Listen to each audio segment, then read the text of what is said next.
के genius, myself Alka and welcome to our excellence family. चलिए friend, start करते हैं हमारी आज की वीडियो, जिसमें हम जानेंगे अभिप्रेरणाओं के प्रकार। ठीक है, मतलब हम हमारी संस्था में जो कर्मचारी काम करते हैं, ठीक है, तो उन्हें अभिप्रेरित कितने प्रकार से कर सकते हैं। अभिप्रेरित का मतलब है उनके अंदर काम को लेकर जो जुनून है, जो उत्साह है, उसको कैसे जगाया जाए। तो इसके लिए हम किन किन तरीकों को अपना सकते हैं, तो यहाँ पर हम देखते हैं। तो यहाँ पे हमें दिखाई दे रहे हैं कि 2 तरीके बताए गए हैं कर्मचारियों को अभिप्रेरित करने के लिए। ठीक है, तो ध्यान से देखो क्या लिखा है यहाँ पर। पहले हम पढ़ते हैं कि ये 2 लाइन क्या लिखी है। इसमें लिखा है कि प्रत्येक कर्मचारी की अनेक आवश्यकताएं होती है, इनमें से कुछ तो मुद्रा द्वारा संतुष्ट की जा सकती है और कुछ मुद्रा द्वारा संतुष्ट नहीं की जा सकती। इस आधार पर प्रेरणाओं को मुख्य रूप से 2 भागों में बांटा जा सकता है। बिल्कुल, तो यहाँ 2 प्रकार में, पहला प्रकार हमने देखा है मौद्रिक या वित्तीय प्रेरणा दे रखा है, और दूसरा अमौद्रिक या गैर वित्तीय प्रेरणा। मौद्रिक नाम से ही क्लियर है, मुद्रा के द्वारा हम कर्मचारियों को इसमें अभिप्रेरित कर सकते हैं, जैसे बोनस देकर, कमीशन देकर, अतिरिक्त वेतन देकर। और इसके विपरीत अमौद्रिक दे रखा है, मतलब बिना मुद्रा के। जरूरी नहीं है कि हर एक व्यक्ति ऊंचा वेतन पाने की ही लालसा रखता है। कुछ कर्मचारी ऐसे होते हैं जो मान प्रतिष्ठा के लिए काम करते हैं, तो हम उनकी पदोन्नति के माध्यम से या उनकी प्रशंसा करके ऐसे अनेकों तरीकों से हम क्या कर सकते हैं, उन्हें अभिप्रेरित कर सकते हैं। और यहाँ एक और लिखा है गैर वित्तीय प्रेरणाएं, मतलब कि बिना मुद्रा के अभिप्रेरित करना। ठीक है, इन प्रेरणाओं को प्रोत्साहन भी बोला जाता है। ठीक है, वित्तीय का मतलब और मौद्रिक का मतलब एक ही होता है, और इधर अमौद्रिक और गैर वित्तीय का मतलब एक ही होता है। ठीक है, तो एक एक करके हम दोनों को समझेंगे, जिसमें से पहले हम पढ़ने जा रहे हैं मौद्रिक या वित्तीय प्रेरणाओं को। तो मौद्रिक या वित्तीय प्रेरणाओं में क्या लिखा है, देखो।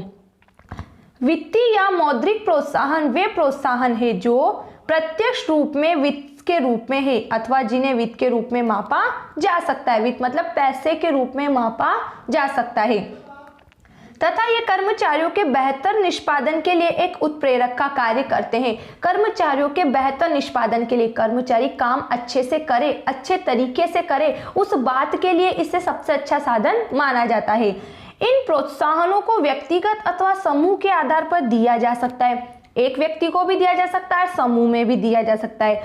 सामान्यतः जो वित्तीय प्रोत्साहन संगठन में प्रयोग किए जाते हैं, उनका उल्लेख इस प्रकार दिया गया है। मतलब कुछ पॉइंट्स है जिससे हम जानेंगे कि हम बोल रहे हैं कि मुद्रा के द्वारा कर्मचारियों को अभिप्रेरित करना, तो मुद्रा में हम किन बातों को शामिल करके कर्मचारियों का उत्साह जगाते हैं काम को लेकर। ठीक है फ्रेंड्स, तो पहला यहाँ देखो क्या लिखा, वेतन तथा भत्ता। वेतन मतलब क्या हो गया, इसमें सैलरी, और भत्ता मतलब होता है फ्रेंड्स कि हर एक जो कर्मचारी होते हैं, जैसे शासकीय कर्मचारी होते हैं, तो उन्हें क्या होता है कि सरकार की तरफ से मकान किराया भत्ता मिलता है, शिक्षा भत्ता मिलता है, मतलब मुद्रा के रूप में ये सारी चीजें मिलती है, चिकित्सा भत्ता मिलता है। तो देखो क्या लिखा है इसकी डिटेल में कि प्रत्येक कर्मचारी के लिए वेतन एक आधारिक वित्तीय प्रोत्साहन है। मतलब सबसे बड़ी बात पैसा है उसके लिए, वेतन। इसमें आधारभूत वेतन, महंगाई भत्ता। महंगाई भत्ता का मतलब होता है फ्रेंड्स कि कर्मचारी जो होते हैं उन्हें अपना जीवन सुखपूर्वक बिताने के लिए कंपनियां जो होती है या जो सरकार होती है, जो भी सेक्टर में वो काम करते हैं, तो उसमें क्या करते हैं, उनके जीवन यापन के लिए उन्हें महंगाई भत्ता देते हैं, खाने पीने की वस्तुओं के लिए। ठीक है, और जैसे जैसे महंगाई बढ़ती जाती है उस आधार पर महंगाई भत्ता भी चेंज होता जाता है। तथा अन्य भत्ते शामिल है, जैसे मैंने आपको बताया शिक्षा भत्ता, मकान किराया भत्ता, चिकित्सा भत्ता, ये सभी। प्रतिवर्ष वेतन वृद्धि तथा समय समय पर भत्तों में बढ़ोतरी वेतन व्यवस्था में सम्मिलित है। कुछ व्यावसायिक संगठनों में वेतन बढ़ाना तथा वार्षिक वेतन वृद्धि निष्पादन स्तर से भी संबंधित हो सकती है। कहने का मतलब है कि कर्मचारियों का वेतन बढ़ाया जाए तो उनके कार्य के आधार पर भी बढ़ाया जा सकता है। ठीक है, तो मौद्रिक अभिप्रेरणा में हमने पहला पढ़ा है वेतन तथा भत्ते के बारे में। ठीक है, कि कर्मचारियों की वेतन वृद्धि या उन्हें अनेक प्रकार से वेतन भत्ता देकर, महंगाई भत्ता, शिक्षा भत्ता, इन सभी माध्यमों से हम उसे अभिप्रेरित कर सकते हैं, किसे, कर्मचारी को। ठीक है, सेकंड देखते हैं बोनस जिससे हम अधिलाभांश भी कहते हैं। अधिलाभांश मतलब अधिक लाभ। बोनस एक ऐसी चीज है फ्रेंड्स कि इसका फिक्स नहीं रहता है कि हाँ भाई कर्मचारी को बोनस दिया ही जाएगा, ठीक है। ये विभिन्न प्रकार से दिया जा सकता है, विभिन्न बातों को लेकर दिया जा सकता है। जैसे जब कभी कंपनी को लाभ होता है तो अपने कर्मचारी को बोनस देती है, विशेष अवसरों पर दिया जाता है। जैसे हम दिवाली पे सुनते हैं कि हर एक कंपनी अपने कर्मचारी को बोनस के रूप में ये धनराशि देती है, ठीक है। तो कुछ बातों को लेकर बोनस दिया जाता है, या एम्प्लॉय को खुश करने के लिए ऑनर देता है, या ऑनर अपनी खुशी से अपने एम्प्लॉय को देता है, ठीक। तो बोनस वह प्रोत्साहन है जो कर्मचारियों को उनकी मजदूरी वेतन के ऊपर अथवा अतिरिक्त दिया जाता है। वेतन या मजदूरी के अतिरिक्त मतलब जैसे किसी की 10,000 सैलरी है तो 10,000 तो उसे मिल ही रहे, साथ में अगर उसका मालिक चाहता है तो उसे 2,000 बोनस के रूप में अतिरिक्त देता है, ठीक है। सेकंड भी समझ में आ गया। बोनस क्या है? कर्मचारी को उसकी आय के अलावा दिया जाता है। कब दिया जाता है? जब कर्मचारी को खुश करने के लिए या कंपनी में लाभ होता है या मालिक अपनी खुशी के लिए किसी भी तौर पर वो उन्हें दे सकता है, ठीक है। अगला देखो, लाभ में भागीदारी। इसमें क्या बताया गया कि लाभ में भागीदारी का अर्थ कर्मचारियों को संगठन के लाभ में उनका हिस्सा देना चाहिए। यह कर्मचारियों को अपना निष्पादन सुधारने की प्रेरणा देता है ताकि वे लाभ बढ़ाने में अपना अधिकतम योगदान दे सके। बिल्कुल, लाभ में हिस्सेदारी, जब कंपनी को लाभ होता है, ठीक है, तो वो लाभ कहीं ना कहीं कर्मचारियों के सहयोग के, कर्मचारी की काम की वजह से होता है। तो ऐसी कंडीशन में कर्मचारियों को मालिक जो होता है उन्हें अपने कर्मचारियों को जो लाभ होता है उसमें कुछ प्रतिशत हिस्सा देना चाहिए, जिससे कर्मचारी और अधिक काम करने के लिए प्रेरित होते हैं। उन्हें ऐसा महसूस होना चाहिए कि जब लाभ हुआ तो हमें इसका फायदा मिला, तो हम और अच्छे से काम करेंगे तो और हमें लाभ मिलेगा। तो कुछ ऐसी स्कीम चलाए वो कि जो लाभ होगा उसका आधा आपको दिया जाएगा, आधा हम रखेंगे। तो इस तरीके के काम से भी कर्मचारी काम को लेकर प्रेरित होते हैं, ठीक है। अगले लास्ट के दो देखो, जिसमें लिखा है सेवानिवृत्ति लाभ। मतलब हर एक व्यक्ति जब काम पर नियुक्त होता है और उसकी जो समय सीमा होती है उसे पूरा करने के बाद वो निवृत्त भी तो होता है, जिससे हम रिटायरमेंट बोलते हैं, ठीक है। और हिंदी में सेवानिवृत्ति। तो बहुत से सेवानिवृत्ति लाभ जैसे भविष्य निधि, निवृत्ति का पेंशन तथा आनुतोषिक जिसे ग्रेजुएटी इत्यादि सेवानिवृत्ति के बाद कर्मचारियों को वित्तीय सुरक्षा प्रदान करते हैं। इसमें फ्रेंड्स भविष्य निधि का मतलब है प्रोविजन फंड, है ना। और ये निवृत्ति का पेंशन मतलब जब हर एक कर्मचारी रिटायर होता है तो मंथली उसको एक सैलरी दी जाती है, चाहे 20,000 दी जाए चाहे 22,000 दी जाए, तो वो होती है पेंशन। और भविष्य निधि और इस आनुतोषिक मतलब ग्रेजुएटी का मतलब होता है फ्रेंड्स की हर एक कर्मचारी जो होता है तो उसकी जो आय होती है उसकी आय में से कुछ हिस्सा कंपनी का मालिक लेता है। और ऐसा अब कंपलसरी भी कर दिया गया है कि चाहे व्यक्ति प्राइवेट सेक्टर में हो या गवर्नमेंट सेक्टर में, उसे अपनी सैलरी का कुछ प्रतिशत भाग भविष्य निधि मतलब प्रोविजन फंड और ग्रेजुएटी के रूप में देना होता है, ताकि जब वो सेवानिवृत्त मतलब रिटायर होता है तब उसे एक मुश्त राशि दे दी जाती है, ठीक है फ्रेंड्स। तो क्या लिखा है, यह कुछ मिस्टेक हो गई, एक सेकेंड। अब देखो बोला है इसमें आगे, यह उस समय भी एक प्रोत्साहन का कार्य करती है जब वह संस्था में कार्य सेवा में होते हैं, ठीक है। ये ग्रेजुएटी और ये जो भविष्य निधि का पैसा जब वो संस्था में काम करते हैं तब उनके वेतन में से काटा जाता है, और जब वो सेवानिवृत्त अर्थात रिटायर होते हैं तब उन्हें एक मुश्त दे दिया जाता है, ठीक है। एंड लास्ट देखो फ्रेंड क्या लिखा है, अनुलाभ या परिक्विज्ड। इसमें लिखा है बहुत सी कंपनियों में अनुलाभ तथा फ्रिंज लाभ दिए जाते हैं, जैसे कार सुविधा, घर की सुविधा, चिकित्सा सहायता तथा बच्चों के लिए शिक्षा इत्यादि। ये वेतन के अतिरिक्त भत्ते या लाभ है। ये उपाय कर्मचारियों प्रबंधकों दोनों को ही अभिप्रेरित करते हैं। मतलब कुछ जगह भत्ते के रूप में कर्मचारियों को अभिप्रेरित किया जाता है, तो कुछ में मतलब अनुलाभ में सुविधा दी जा रही है, जैसे नौकर सुविधा दे दी गई, कार सुविधा दे दी गई कि आप तो कार का यूज अपने निजी उपयोग के लिए भी कर सकते हो, है तो ये ऑफिस की लेकिन आप अपने निजी उपयोग के लिए कर सकते हो, ठीक है। तो ऐसी सुविधा जब किसी कर्मचारी को मिलती है तब भी वो काम करने के लिए अभिप्रेरित होता है, ठीक है फ्रेंड्स। तो एक बार फिर देखो हमने मौद्रिक अभिप्रेरणाओं में पढ़ा कि मुद्रा में हम किन तरीकों को अपना के कर्मचारी को अभिप्रेरित कर सकते हैं। तो हमने पढ़ा उनको वेतन देकर या भत्ता देकर, बोनस देकर, लाभ में हिस्सा देकर, सेवानिवृत्ति पर एकमुश्त पैसा देकर, पेंशन देकर और अनुलाभ विभिन्न प्रकार की सुविधा देकर। ठीक है, अब हम पढ़ेंगे फ्रेंड्स अमौद्रिक या गैर वित्तीय प्रेरणाएं। ठीक है, अमौद्रिक या गैर वित्तीय प्रेरणाएं, प्रेरणा को प्रोत्साहन भी कहते हैं।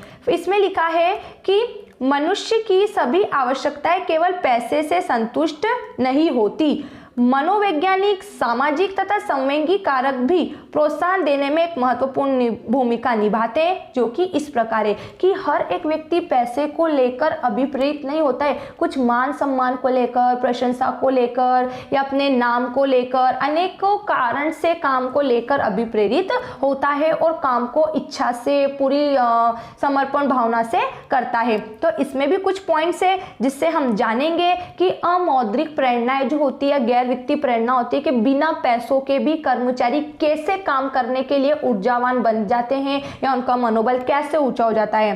तो इसमें लिखा है पद, प्रतिष्ठा या ओहदा। हर एक व्यक्ति चाहता है कि यार मेरा एक लेवल हो, मुझे एक प्लेटफॉर्म मिले, या मैं भी किसी फील्ड का डायरेक्टर रहूं, या मुझे वहाँ का कोई मैनेजर बना दिया जाए। तो वो पद प्रतिष्ठा जब मिल जाती है तो व्यक्ति वेतन को नहीं देखता है। तो इसमें पढ़ेंगे फ्रेंड्स हम कि संगठनिक संदर्भ में पद का अर्थ संस्था में पदों के क्रम से है। सत्ता, उत्तरदायित्व, प्रतिफल, पहचान, अनुलाभ तथा पद प्रतिष्ठा इत्यादि किसी भी व्यक्ति के प्रबंधकीय पद होने के परिचायक है। मनोवैज्ञानिक, सामाजिक तथा मान सम्मान प्रतिष्ठा संबंधित आवश्यकताएं मनुष्य की पद को दी गई प्रतिष्ठा तथा सत्ता द्वारा पूरी हो जाती है। क्या है इसमें कि आप क्या करो, उसका प्रमोशन कर दो, पदोन्नति दे दो, या उसे कहीं का अधिकारी बना दो, कहीं का प्रबंधक बना दो। तो इस तरीके से एक ओहदा मिल जाने पर, एक पद मिल जाने पर भी कर्मचारी काम के लिए ऊर्जावान हो जाता है और अपनी जिम्मेदारियों को पूरा करता है। ठीक है, सेकंड देखो संगठनिक वातावरण। इसका मतलब है कि काम करने के लिए सारी सुख सुविधाएं मिलना। जब व्यक्ति को काम करने की सारी सुख सुविधाएं अच्छी मिलती है तो वो ऊर्जावान होकर काम करता है। और इसके विपरीत यदि जहां वो काम कर रहा है वहां चारों ओर का वातावरण ऐसा होता है जहां उसे घुटन होती है, वो खुद को अच्छा महसूस नहीं कर पाता, सुरक्षित महसूस नहीं कर पाता, तो वो कैसे काम करेगा। तो इसलिए इसमें बोला है कि संगठनिक वातावरण वह है जो किसी भी संस्था का विवरण देती है, विवरण मतलब उसकी जानकारी देती है, तथा एक संस्था को दूसरी संस्था से भिन्न करती है, उसे अलग बताती है।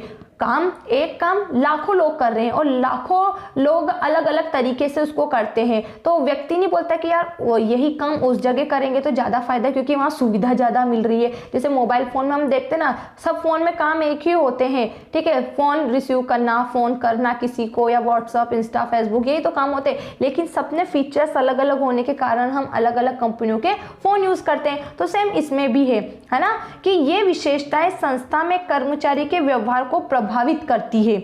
इनमें से कुछ विशेषताएं हैं, जैसे कर्मचारियों को व्यक्तिगत स्वतंत्रता देना, मतलब उनको अनुशासन में रखना, लेकिन उन्हें ऐसा नहीं लगना चाहिए कि उनकी स्वतंत्रता का वहाँ पर हनन हो रहा है। उनको नियमों में नहीं बांधना, हनन मतलब छीनी जा रही है कि हम अपने अकॉर्डिंग उनसे काम करा रहे हैं। पारिश्रमिक अभिविन्यास, मतलब उनके काम के अनुरूप उनको वेतन, कर्मचारियों का ध्यान रखना, जोखिम उठाना आदि।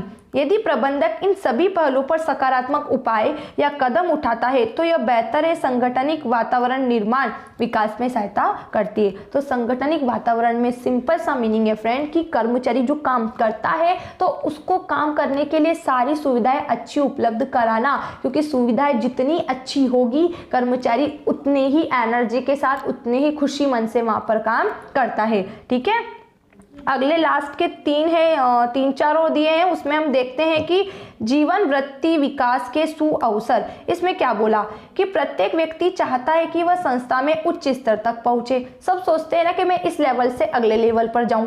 प्रबंधकों को यह सुअवसर कर्मचारियों को देना चाहिए कि वे अपने कौशलों को मतलब जो कौशल, जो स्किल उनके अंदर होती है को सुधार सके तथा उन्हें उच्च स्तरीय पदों पर नियुक्ति तथा पदोन्नति मिल सके। अतः पदोन्नति एक शक्तिवर्धक का कार्य करती है। तथा कर्मचारियों को अपने बेहतर निष्पादन को प्रदर्शित करने के लिए प्रोत्साहन करती है। जीवन वृत्ति विकास के सुअवसर, हर एक व्यक्ति को अपने जीवन में ऊपर उठने का अवसर देना चाहिए और ऐसा अवसर पदोन्नति के माध्यम से देना चाहिए। तो इससे भी कर्मचारी क्या होता है, अभिप्रेरित होता है।